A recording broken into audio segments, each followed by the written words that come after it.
بے خوف مین کہ اسے پتا چل گیا ہے کہ دعا کرنے والوں کو شیروں کی ماند میں پھینک دیا جائے گا. جو دعا کرے گا اس کے خلاف حکومت جو ہے، بادشاہ جو ہے، اس کے وزیر جو ہے، اس کے مشیر جو ہے، اس کے ناظم جو ہے، وہ اس کے خلاف سراپا احتجاج ہو جائیں گے. بڑے بڑے لوگ اس کے خلاف ہو جائیں گے. میں بھلا کیوں دعا کروں؟ لیکن اس کی جرت دیکھیں، یہ بے خوف شخص ہے. اسے پتہ چل جاتا ہے کہ قانون سازی ہو گئی ہے، دارا بادشاہ نے دستخط بھی کر دی ہے، پھر بھی وہ بے خوف اس نے اپنا چہرہ یروشلم کی طرف کیا اور اپنے خدا کی 3 بار عبادت کرتا رہا. ہاللیلویہ. یہ کمٹمنٹ تھی اس کے اندر، دانیل کے اندر. شیروں کی ماند میں بھی خدا نے اس پر اعتماد کیا. ہاللیلویہ. خدا کا اور دانیل کا رشتہ بڑا سٹرونگ تھا. دانیل کو پتا تھا کہ دارا بے وقوف بندہ ہے، دارا بادشاہ ایک فولش پرسن ہے. یہ سوچتا ہے کہ شاید یہ مجھے شیروں کی ماند میں ڈال دے گا اور میں مر جاؤں گا، کہ جس خدا کی میں 3 بار ایک دن میں عبادت کرتا ہوں وہ مجھے شیروں کی ماند سے بچا لے گا. ہاللیلویہ. ہاللیلویہ. 5واں جو اس کا کریکٹر تھا، شفایتی دل اور قوم کے لیے وہ روتا تھا. اس کے اندر شفایت کرنے والا دل تھا. یہ شخص اپنے لیے نہیں، اپنی قوم کے لیے دعائیں کرتا تھا، اپنی قوم کے لیے روتا تھا، اپنی قوم کے لیے آنسو بہاتا تھا. یہ شخص دانیل، جسے شیروں کی ماند میں ڈال دیا گیا. میں اس شخص کی بات کر رہا ہوں.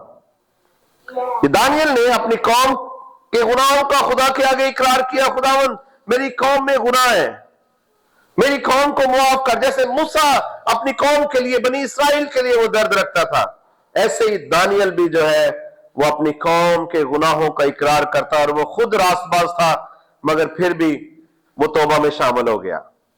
چونکہ اس کی قوم میں گناہ تھے، اس کی اپنی ذات میں نہیں گناہ تھا، لیکن وہ اپنی قوم کے گناہوں کے لیے خدا کے آگے توبہ کی اپلیکیشن لے کر چلا گیا. خداوند میں گناہگار ہوں، اس وجہ سے چونکہ میری قوم گناہ میں ہے، مجھے بھی معاف کر، میری قوم کو بھی معاف کر.